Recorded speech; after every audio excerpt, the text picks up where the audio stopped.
Goeiemôre, baie welkom by vanoggend se Goeie Vrydag erediens. Ons teksgedeelte is Johannes 19 vanaf vers 17 tot en met vers 30. Ek wil graag net twee verse lees. Die eerste een is hier by vers 19. Pilatus het 'n opskrif geskrywe en dit aan die kruis gesit. Daar het geskrywe gestaan: Jesus van Nasaret, die koning van die Jode. En dan hier by vers 30 staan daar: nadat Jesus die suurwyn gekry het hy gesê, dit is volbring. Die woord gebruik is tetelestai. Toe het hy sy kop vooroor laat sak en die laaste asem uitgeblaas. Ons herdenk vanoggend die kruisdood van Jesus Christus.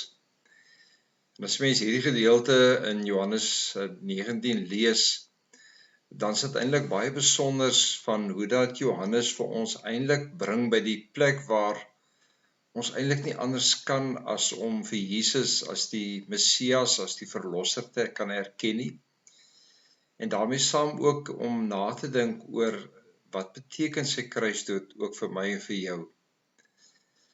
As mens gaan kyk na die gedeelte van vanoggend, dan sien ons dat daar 'n paar sentrale temas in hierdie gedeelte uitstaan. Die eerste gaan natuurlik oor die kruis, dat Jesus self sy kruis gedra het en dat niemand daar was om vir hom te help nie. Nou die swart dwarsbalk was gewoonlik gedra deur die gevangene, omdat die kruispaal alreeds geplant was. Nou as 'n mens gaan kyk na die ander evangelies, dan word daar vir ons vertel dat Simon van Sirene vir Jesus gehelp het om hierdie dwarsbalk te dra, omdat die las vir hom te swaar geraak het.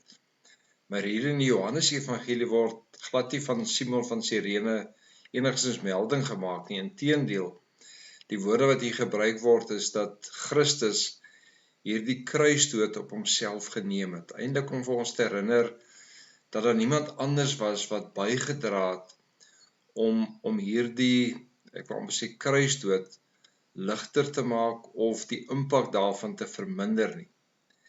Daarom is dit dat ons dan eintlik ook herinner word dat ons verlossing en ons redding is eintlik maar net genade, dat ons geen aandeel het in ons verlossing nie, en dat dit alles gaan oor Christus. Alles gaan oor Christus se kruisdood, die feit dat hy vir ons gesterf het, die feit dat deur sy kruisdood daar vir ons redding gekom het. Golgotha was 'n baie bekende teregstellingsplek net buitekant die ou Jerusalem. Ons weet dat iemand wat gekruisig was dan ook gesien as 'n veragte. Die twee misdadigers saam met hom was Selote, wat bekend was vir hulle opstand en geweld. En dan is dit dat Jesus hier die middelste posisie beklee, en dan eintlik vir ons ook kom sê dat hy gekom het om te red sondaars, hulle wat verlore is. Wanneer Pilatus dan hierdie naambord of die titel van Jesus vasspyker op die kruis, dan is dit nogal baie ironies dat almal wat uitgeroep het dat Jesus gekruisig moes word, omdat Jesus aanspraak gemaak het dat hy die seun van God is, kom Pilatus nou en hy gee hierdie eretitel aan Christus. En hierdie titel is geskryf in Aramees of Hebreeus, Grieks en Latyn. Aramees was natuurlik die volkstaal van Israel, Grieks was die wêreldtaal, Latyn was die Romeinse taal. En omdat dit ook op 'n Vrydag plaasgevind het, as deel van die Pasgafees, is dit dat baie mense hierby verbygestap het. En almal kon hierdie titel lees. En hoe ironies dat die Here dan nou Pilatus gebruik om uit te klaar, om te sê, Jesus is die seun van God.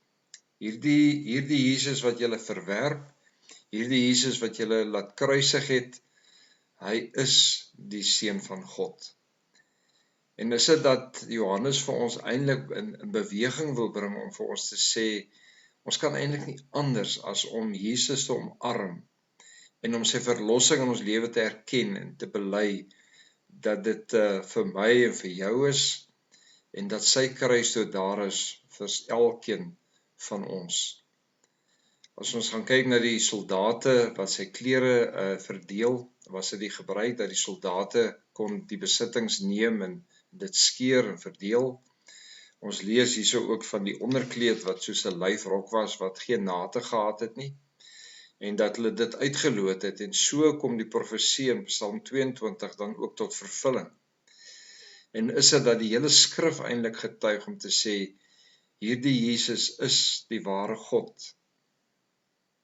Dan wanneer hy sterf, lees ons dat hy na sy geliefde disipel Johannes kyk, dat hy sy ma oorgee aan Johannes en sê, daar is jou moeder, daar is jou seun, en hoe Johannes haar dan nou inneem, ook in sy huis.